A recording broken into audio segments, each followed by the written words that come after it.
a face-to-face meeting, which is not a problem. But I actually was looking forward to actually meeting everybody and seeing everybody in real life. So apologies for that, but we'll press on anyway.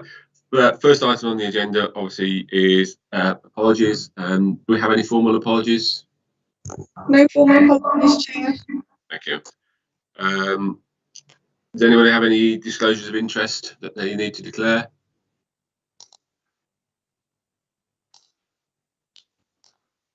No? Okay. So next is the minutes of the previous meeting. So if we go through for any points of accuracy or anything that isn't on the forward agenda. We're happy with the minutes. Okay, we approve the minutes. Which brings us on to the first main item of the agenda, the forward plan. Thank you, Chair. Yeah. I'll introduce that. This is the forward plan for the local pension board with the standard items on Appendix 1. One thing that we didn't add on this time, which we were asked to do last time, was about the outsourcing, but that's in Vicky's report. Yeah. But I will add it in for standing items in future from September onwards, so we don't miss that. Usual thing, if any members of the board, if you can have a look at it, got any questions, please to answer them. And if there's anything they'd like added, please let me know. Okay, no. It looks to be all the things we talked about putting in there as a routine. Obviously, the board will be informed of the outcome of the outsourcing, but actually we haven't got a role. Other individuals have had the roles to play in it. We haven't got a role to play in that in terms of the process. So just it'd be interesting to know as and when we know how many tenders we've had, and you're not naming them, but just giving us some numbers and whatever. Yeah. I think you'll in there. Be able to update you on what the current position is on the outsourcing process. Liz has just popped her hand up, so you want to add? Yeah, I was just going to add, we've got a small section within the pensions admin update report, and we can do a bit of a verbal update as part of that. There's a little bit more news that's come in since. Okay, so in terms of the forward plan, we're happy with that. Next slide, we perhaps have more discussion around it on the risk monitoring. So this is the risk register. Yeah. Again, standard thing that's been introduced, but appendix shows in more detail the risks, how they're analysed, likeliness and unlikeliness, mitigation, that type of thing. We're pleased to go through that. I would point out that the County Council has just recently updated the way of monitoring risk for services, and that's not reflected in this risk report, but will be from September. And that's more about appetite for risk, openness and what have you about the risks that we're analysing. And I will bring a report in September about in more detail about how that will be assessed. But I'm quite happy to go talk about anything on the appendices that the board have any concerns about, along with my colleagues, of course. Neil, are you able to share the appendix? As I did print it off, and then I've actually realised it's A3 printed on A4, so I've got pages missing. So be able to. Oh dear, let's have a look. Bear with me a moment. I wouldn't know how to share it, so I don't. Yeah, I'm struggling a bit. Do you want me to bring it up? Is this it? You got it? Yeah. Have I managed it? Well, there you go. Yeah, that's great. If you could possibly make it a little bit bigger for those of us with fading eyesight. There you go. Is that better? A little bit more for me, but yeah. Every day's a school day. I didn't know I could do that.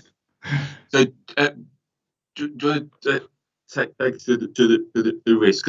One question I would want to ask: there's a suggested risk matrix for pensions from the scheme, or for the LGA, from the Scheme Advisory Board. Is this the county council format, or is this the LGA format? Neither is right or wrong. I'm just wondering what we've used. This is a county council format, but we would have certainly taken into consideration what's on the LGA and feed those into here. Yeah, that's brilliant. Okay, do you want to take us through the main risks then, please? Right. You can see that most. I'll just go through and see if there's anything red. No, most of them are assessed as amber. And if we've got any areas that we show on the right, I'll just go over the actions that we've put in place to mitigate any potential risks. So, for example, inadequate data quality, etc. Then Vicky's team will have in place the monthly monitoring of actual potential breaches. They've implementation of iConnect. The staffing structure has been reviewed. Oops, hang on, what's that?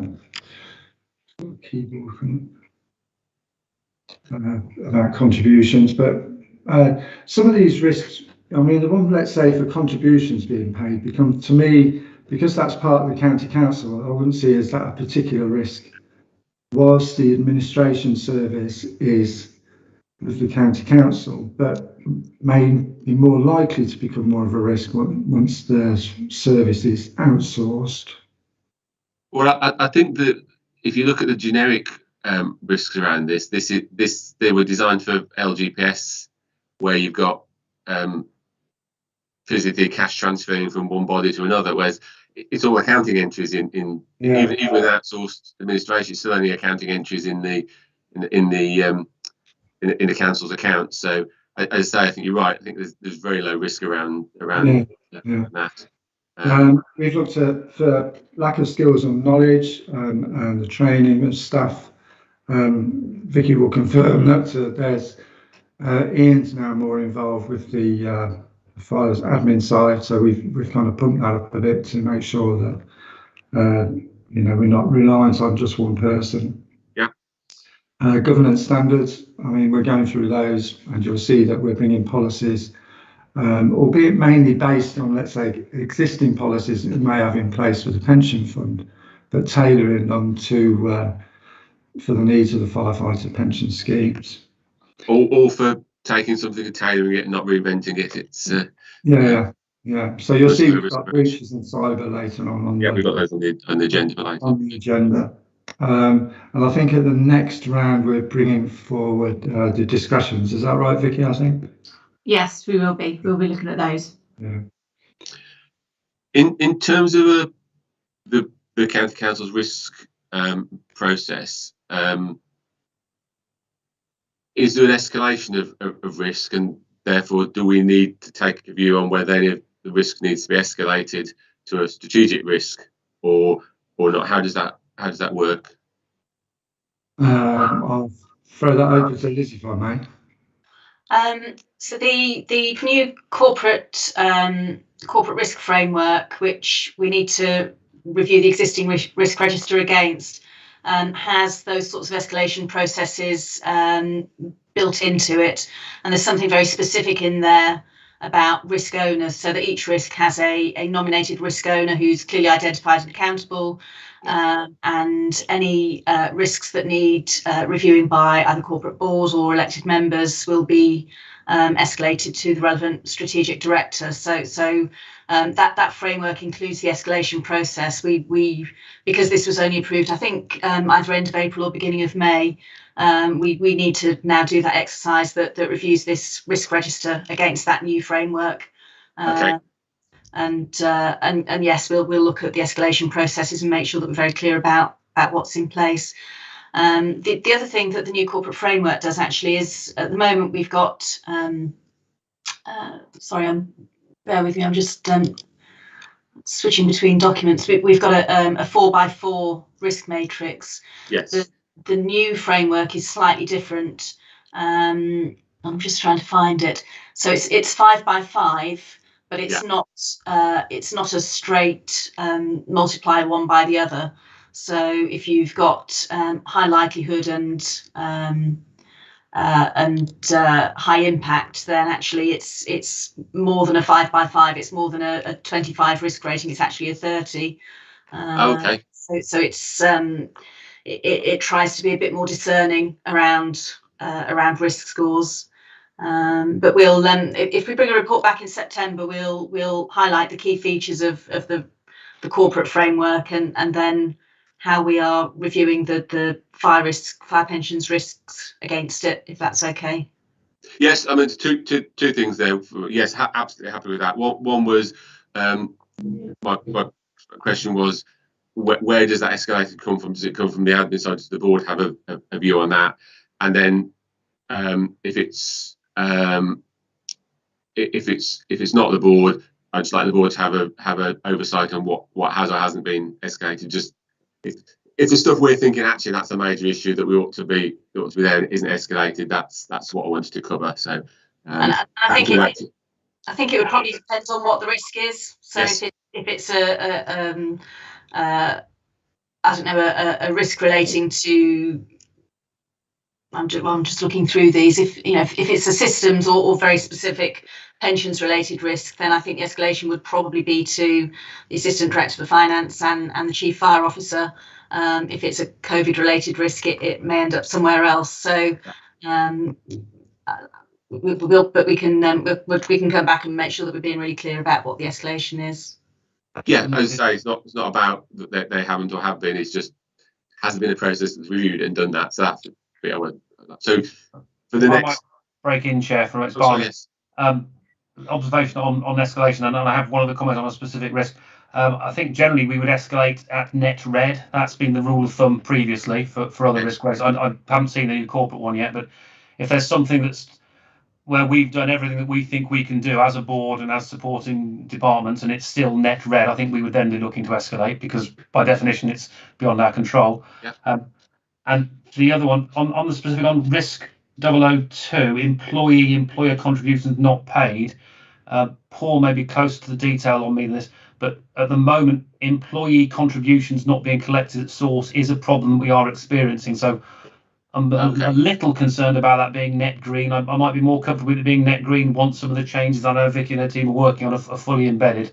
Because on this list of risks, that's the one that we are experiencing at the moment. I don't know whether Paul wants to come in with any more detail. Yeah. Sorry, everything's really slow at the moment. It just took me about 10 seconds to get off mute. We haven't had one for a while. They tend to be payroll related, but fingers crossed we haven't had one for a while. So, but I would still, I'd rather than have it as green. I agree with Barnaby. Perhaps just keep it on the radar. Okay, can we amend that as appropriate then? If we're happy with that. Yeah. Right, Yeah. thank you. And if I can just add into that, Barnaby's just actually raised the exact point that I was going to say, that the 002, even though it looks like it's in comparison to what we would normally report for local government schemes, it is because we've had a particular issue with the right contributions being deducted for employees. So it's a particular issue that has been picked up, and there now has been processes put in place to ensure that if there are any issues, they're picked up sooner rather than later. So because we've reinforced the staff that are working on fire and they have more knowledge and expertise to pick these things up quicker, that's why we've moved it to a green, because we have got staff both on the payroll and pensions teams now that should recognise where there's an issue and be able to correct that sooner than what has been done previously. So but I will I'll look at that again and look at that risk calculator for that one. That's interesting conversation, because it's actually perhaps I was interpreting the risk slightly differently, because I was thinking it as merely as the having deducted it from the employees or from the employer, the actual amount deducted hasn't been transferred to the fund, whereas what you're talking about is have we deducted the right amounts in the first place. Yeah, the amount that's being deducted is being transferred appropriately.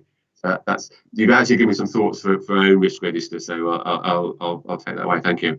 Okay. I'll add that in as well for the next one, as about correct amount deducted. Yeah. Yes, yeah. Okay, Thank you. thanks. And it was obviously on our forward plan for a quarterly review, because we meet quarterly. Is that the county timescale for reviewing the plans? Obviously, Yeah, there'll be changes. Something immediately happens in the interim, but is that the normal cycle? it's normally quarterly. Yeah. Yeah, lovely. Thank you. Has anybody any more comments on the individual risks in the register then that we haven't raised? Okay. Okay. Thank you. Thank you. Yeah. So Thank you. we'll move on to the pensions admin and performance update. Is that Vicky? It is, yes. Thank you. Thank you, Chair. So this report just runs through the work that the Pensions Administration team have been doing for the Fire Pensions Administration. Obviously, we've been trying to put into place all the policies that we need for fire. So we've been looking at the breaches policy, cybersecurity, risk register, and with Neil's help putting that all into place. So I won't run through every single element. Obviously, the biggest stories on the admin report is the McLeod Sargent update. So where we're at currently with that work. We're still waiting on the reporting tool, from Hayward, the administrator, who will, which will actually identify members in scope. That is due in June, and so we have been doing our own work to identify members. But this tool will give us this tool is designed specifically to make sure it captures everybody on that list that we need to be looking at for immediate detriment and for McLeod and for the age discrimination. So we're still waiting for that to come through.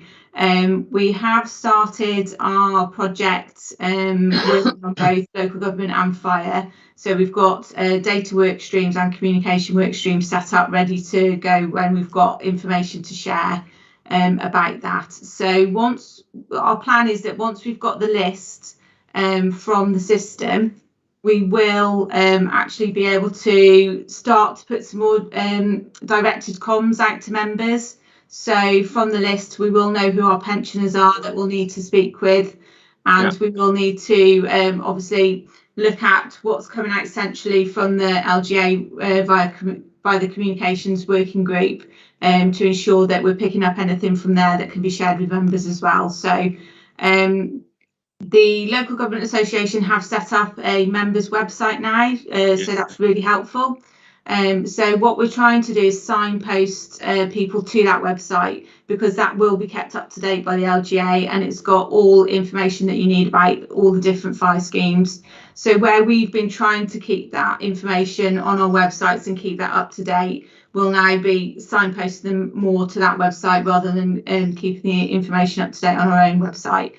Our own website can be quite confusing because a lot of the information on there is for local government, and so if we can just have a big pointer on that front page that sends them to the Local Government Association members website, that's what we're planning to do to help the members be able to access information more easily. So will you be doing the word's perhaps not the right word, but a cleanse of the information you've got on the website, so you take out stuff that's on there?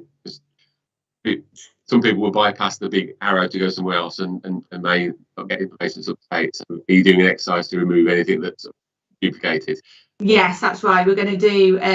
We're basically going to strip it right back and make sure that any information that on there is current, and then not worry about adding new things onto our own site. Making sure that signpost is always to that local government members, local government association members website. So. With the current outsourcing exercise that's going, or resource, whatever you want to call it, you have no problems from Hayward's wanting to support, given that they may or may not have a contract in the future. There's no hesitance for them to provide information. No, Question. what we've actually done is just give Haywards the heads up to say that the contractors, we're looking to outsource this service, and they've not. It hasn't changed anything that they're delivering for us for fire at the minute. So, and I wouldn't expect it to, because obviously we're not going to outsource until April, so we're still going to need them. Just, for a while. Haywards' approach I was interested in rather than the they've been fine. They've been okay. So following on from the last meeting, I understand there was some questions about ill health cases. If there's further information coming about ill health cases covered under immediate detriment. There hasn't been any further information. There is obviously the ongoing cases for London and Notts fire authorities, where members have challenged the fact that they haven't had benefits based on the immediate detriment guidance. And what we will continue to do for ill health cases is obviously they do need to still be assessed under both schemes, and depending on what the outcome is for the opinion of the doctor and what they will be entitled to. We would then give the member all the information that we can about what the two sets of benefits are, and what the options are, because it's not just about their own personal benefit, it's about the dependents' benefits as well. So each circumstance is going to be different. So we do need to be really careful with ill health cases. There can be an assumption that 92 scheme benefits in particular can be better than care, and that's not always the case. Yep. So we just need to be aware that we're giving and making sure that we're giving those members the options and making it clear what the differences are. So so that was the question that was raised about ill health. There was also a question raised about the question in one of the bulletins, bulletin 42, that there was a number of questions asked about how we were looking at our immediate detriment cases or our cohort that were affected by age discrimination. So I've answered those in Appendix A. So if you've got any further questions following that, then please let me know. Vicky, sorry, can I just interrupt? I was completely listening there. Would you mind if I just interrupted? Ask Neil if he would stop sharing his screen. Just in case he shares as something really confidential. Click on the allow and I'll try and stop sharing his screen, Neil. Well, if I click share on mine, that will just knock Neil's off, and then I can. Neil, sorry, I was being a little bit distracted by it, and it was.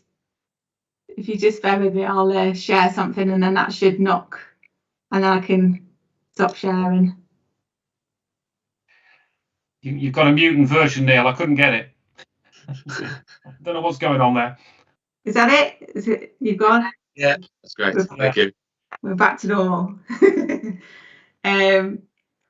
Okay, so yes, the answers to the questions are a part of the appendix. So if you have got anything further that you want to pick up from there, there is obviously we're still waiting on the legal guidance, the collective legal guidance following the cases that have been raised for London and Nottingham, which will hopefully provide clarity on the use of the immediate detriment guidance.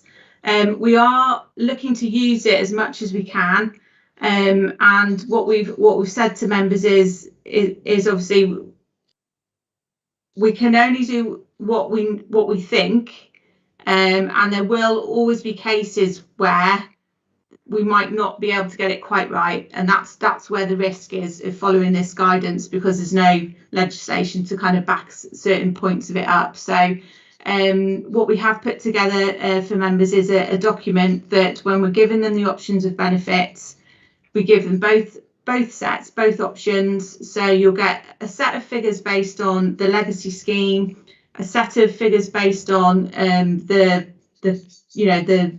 value of benefits based on both schemes, and the member will have to decide and tick the declaration to say, yes, I know I'm going to take the legacy benefits, and I understand that actually I might have to come back and pay interest on contributions, or if there's any tax implications that that the scheme can come back and ask me about those at a later date, because there isn't enough clarity around those issues. So we're trying to be as clear with members as we can about how the benefits have been calculated, and the points where we think there could be, something might change, and we will have to come back at a later date just to clarify that with them.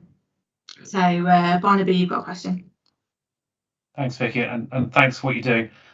I suspect this is probably going to be a straight no, but I'll ask anyway. Will it be possible to give people an idea of the possible scale of the disparity or difference between the two schemes when they're given that choice? Will there be some sort of indicative, this might cost you £10,000 or £3 or whatever? I accept it may not be possible. Yeah, the only difference in cost is the issue about interest that might be due on benefits, was we can work out the difference between the two sets of contributions that might be due. And with that, there may be a refund or an underpayment that the member needs to pay. It's the value of interest that might have to be applied to those that we don't know. We don't know what rate of interest that will be. And also with the tax, any tax implication, the suggestion is that if a person is made worse off following taking benefits, that they wouldn't need to pick up that difference. But it's, that isn't written in legislation yet. So that's why we have to be really careful about saying, oh, don't worry about any tax implication because you probably won't need to pick it up. And that's why with the disclaimer we're saying, please just consider that if we do come back to you, it might be that we're going to have to recalculate the benefits and look at some differences. Sorry, carry on. I was just going to say thanks, and if anybody can find anybody at the Inland Revenue who understands the firefighters' pension scheme and the tax saving charges, please put them in touch with me, because I've now been trying for 6 months. I haven't found anybody. Just as an aside. I was going to ask Vicky how you dealing with it's a specific issue around tax, and if you have an individual who has, as most probably will, but who elects to return to legacy scheme and has contributions to make, they actually exceed the taxable pay in the remaining period. How are you dealing with the tax relief on that? Because once you've ceased employment, you can't get tax relief to pay. Just interested in what you're doing. It's not a criticism at all. Or have you had any cases in that? We haven't. Yeah, we haven't got cases just yet. What we will do with that, where the member can't get tax relief, obviously, is they'll need to pay gross contributions and then contact the tax office to claim back tax relief. And that's what generally happens with the modified scheme. So when the retained officers had that option of buying back service and paying contributions, if they paid it as a lump sum, they paid the gross, and then they had to come back. They had to go back to the tax office and claim the tax relief. So. But they had the advantage that they were still employed, weren't they? And they were still on PAYE, whereas somebody retiring isn't. That's why you've got a technical question. Obviously, you've got an answer to it. So we did have members in the modified scheme that weren't active members. So we've still got deferred members that pay contributions now. They pay at a gross rate, and then each year they have to send a certificate off to the tax office to claim the tax relief. So there is a way around it. So yeah, it's fine. So we're keeping an open dialogue with anybody that's coming to us and asking about their benefits and getting those paid on immediate detriment. We've put together, obviously, when they do retire now, they get a pack which will show them the two sets of benefits so that they can see the differences, and also that disclaimer that we need from them to confirm that, yes, I know I'm taking my benefits under a legacy scheme, and I understand that there's these issues that aren't clear, and you may come back to me at a later date to sort out. So I'm quite happy with the way that we're dealing with those and the feedback that we're getting from members at the minute, that they're happy with that too. We're not getting any IDRP cases coming up, touch wood. So hopefully everybody is kind of satisfied with the service that we're providing for immediate detriment. And nobody's been unwilling to sign a waiver or declaration or whatever you're calling it. You haven't had anybody saying, just pay me because I'm entitled to it. Yeah. Everybody who's received it so far has been happy to sign it. Okay. So, Paul, you've got your hand up. Yeah, sorry. Yeah, and getting some good feedback our end as well, Vicky. So, Ladbon, yeah, thanks for everything you're doing. Just conscious that you're going to be getting a lot of these unusual or new queries that you're having to deal with, and the effect that it's going to have on your team. How would you think it might be, when we're heading towards the peak of query season, if that makes sense? Because I guess heading towards the autumn, winter time, heading towards March 22, you'll be inundated. Are you happy with the volume there? Is there something we can do with this to assist with that? I think at the moment we're happy. Once we've got notifications of people retiring, obviously we've got more members of the staff that are able to deal with the quotations and the work that's coming through. So Ian's doing a fantastic job of managing those queries that are coming through. We've also got Susan Correll, who has been doing a lot of work on the records to make sure that all the data's on there. We've moved to iConnect as well, so that means that your payroll data is electronically being transferred onto the pension records on a monthly basis. So that makes it a lot easier for us to manage the data and make sure that it's more up to date when we're doing quotes.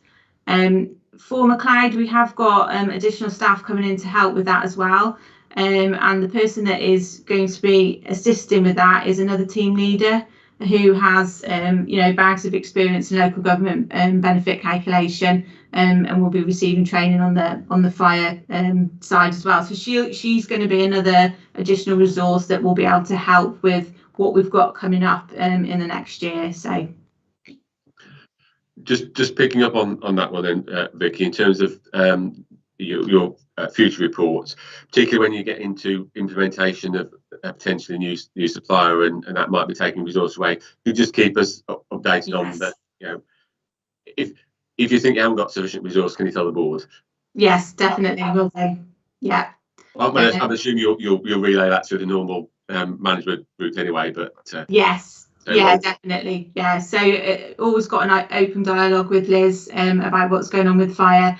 So we're always talking about the resourcing of it and making sure that we've got enough capacity to deal with what's going on. So yeah, that's fine. So thank you. Neil wanted to speak then. Yeah, thank you, Chair. Just to say that is on the risk register as well, so that'll be the type of thing that we'll be monitoring. So. Yes, yeah, exactly. So thank you. Has anybody got any more questions or points for Vicky on the admin report? Yeah. Thank you. Now we said we've got a couple of policies to look at. Yeah, this is the first of several policies we're starting to bring forward in a bespoke way relating to the firefighter pension schemes. And this is an important one that we're required to have by the pensions regulator, and that's about the reporting of breaches. So the attached appendix, which is the breaches policy, will take us through what a breach is, how to classify that breach on a RAG basis, provides examples and the arrangements for escalation and reporting of a breach, which ultimately could go through to the pensions regulator. And if there's a complete failure of processes, there could be significant fines imposed on pension schemes. Okay. I'm very content with the policy. I think it's really good, really clear. And if, as you've suggested, and there aren't any this month, but just a report back if it comes back to the board as suggested. Yeah, thank you. Very happy with that. Did anybody have any specifics on that at all? Only say it appears to follow the code. Quite happy with it. So yeah, thank you. Yeah. Okay, thank you. Cybersecurity policy. Cybersecurity, again, another one that we've picked up on for, and this leans very much on the county council's processes that are in place. We're doing an in-depth review of the cybersecurity policies and approach for the local government scheme, and that will roll down onto how we deal with cybersecurity for the fire scheme as well. What we need to have is something specific for both pension schemes, and not be obviously we have to be enmeshed with the county council because they host our systems, but we need to have a bespoke approach for both schemes on how we would deal with cyber security. And that would be not only for practitioners, how they would deal with potential breaches, but also how we would deal with a breach on, let's say, the county council infrastructure, and how our partners also, to ensure that they've got the appropriate processes in place as well. And particularly of relevance when if you're changing your administrator as well, which will be very heavily linked into somebody else's cyber security policy. Yeah, does anybody have any questions or points on the policy then? Yes, Jay, it's Barnaby. In terms of stakeholders and the intention once the tender's done and awarded to have an online portal, I mean, presumably that members and indeed retired members themselves have potential to not put too fine a point, mess this up for us. So how does the policy kind of address their responsibilities to not give away their password, etc., their login details and so on? Or can it do that? With the online portal, so for member self-service, if they've got access, so there's a two-way I can't ever say this word, authentication process to log on. So when they're setting that up, obviously they set up their username and password, and it will only ever give them access to their own information. And obviously it's through a secure network, a secure portal. So all the cyber protection would be on that the system set up. So that only individuals would be logging into their own benefits and messing up their own login rather than messing it up. Their login details on Facebook, they can only harm themselves, basically. Is what we're saying. Basically, that's what I'm trying to say. Yeah. So there's no way that one member could open access for all pension members' benefits. That's part of the sort of security for them logging in, setting up their username and password. Thank you. It's my job to ask stupid questions and get the answers recorded. So I think that's thank you. You just wanted to hear me try and say authentication. I don't know why I can't say it. I still can't say it. I'm the same as you. I can't say it. It was fascinating because Vicky and I had a meeting with somebody in IT who said that they have millions of potential phishing cases a day attacking the county council processes. And we take a lot of comfort in that they have reviews in place where penetration testing to see how often they're being hit, for example. So I think we're quite I wouldn't say relaxed, but we're quite comfortable in the case that the county council has got the infrastructures in place. Whereas you read some horror stories in other parts of the pensions world where other schemes are being attacked, or academies, even schools are being attacked, etc., etc. But speaking from a personal experience, you can have all this in place. You can't stop a pensioner sending their pension information to the wrong people and giving it away all over. That's their own problem. But yeah. It happens. So we're happy to approve the policy. Thank you. Keep it up on review. And finalising next steps. Yeah, sorry, I would just point out that these policies will come back to the board on probably an annual review. Yes. As well. Yeah. Well, perhaps this is just a thought. Whether do they need to be reviewed annually, or do we actually need to have just an agreed plan of when we'll review them? Because some of them might be a 2 or 3 year review. I'm not first either way. Probably the cyber breaches is one we want to keep up. So the cyber policy one is probably one we want to keep on the front foot. I think it's not a bad thing to do them annually, to be honest. It keeps it, pretty high profile for us to keep looking at these things and keep abreast of them. If you've got capacity to do that, that's fine. What I didn't want it to get bogged down in having to review policies every year that necessarily need it. So happy with that. Thank you. Did you have a hand up, Liz? Yeah, thank you.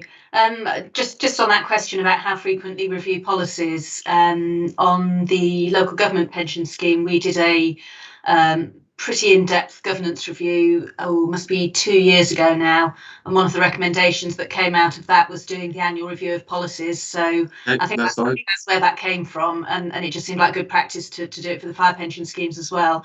I think we've done a reasonably root and branch exercise on the breaches and cybersecurity policies this time around, and for the first rule we'll do the same on the other ones that haven't come forward yet.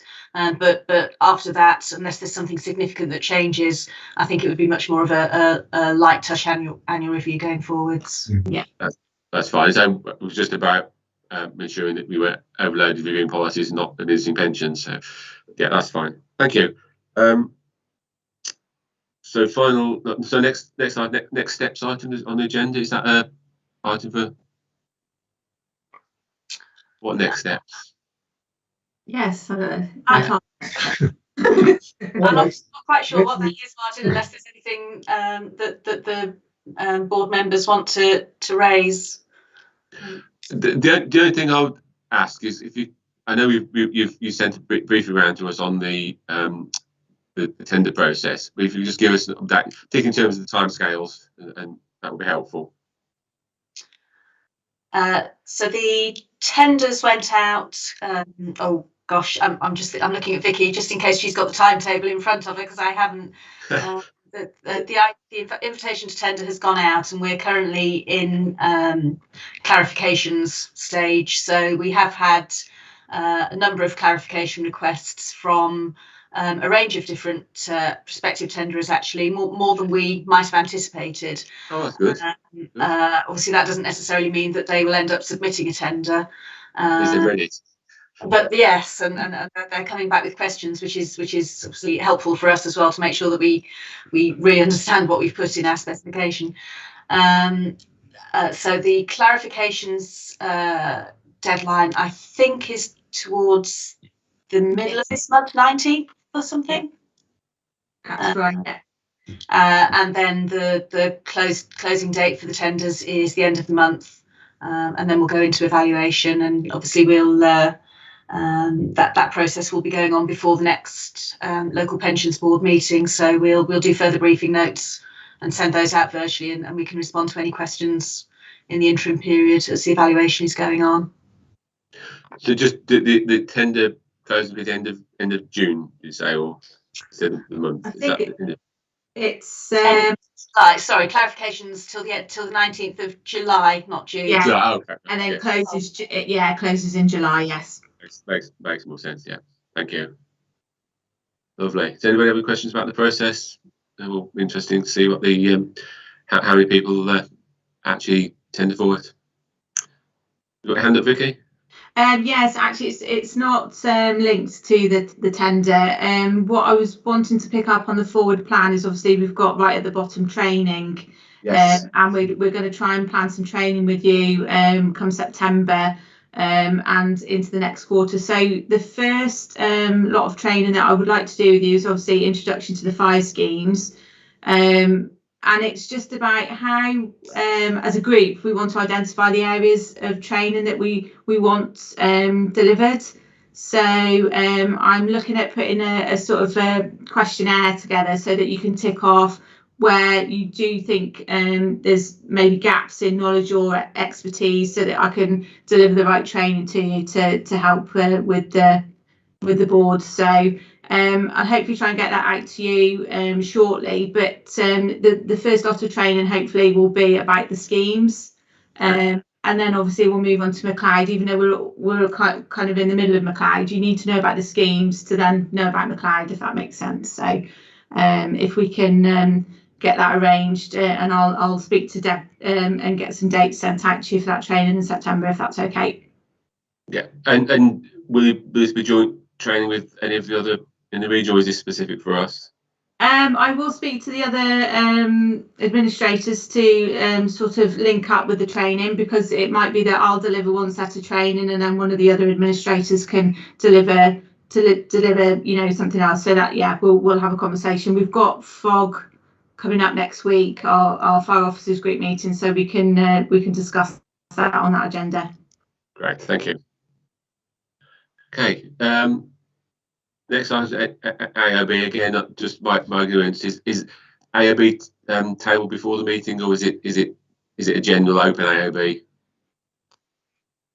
I think it's an open item, Chair. Do we have an AOB then? No. Okay then. So date of next meeting, next 4 quarters meetings are as set out. Hopefully we'll get to an actual face-to-face meeting this year, but if not, we'll continue on Teams. And thank you for your attendance today. Thanks very much. Thanks all. Thank you. Bye.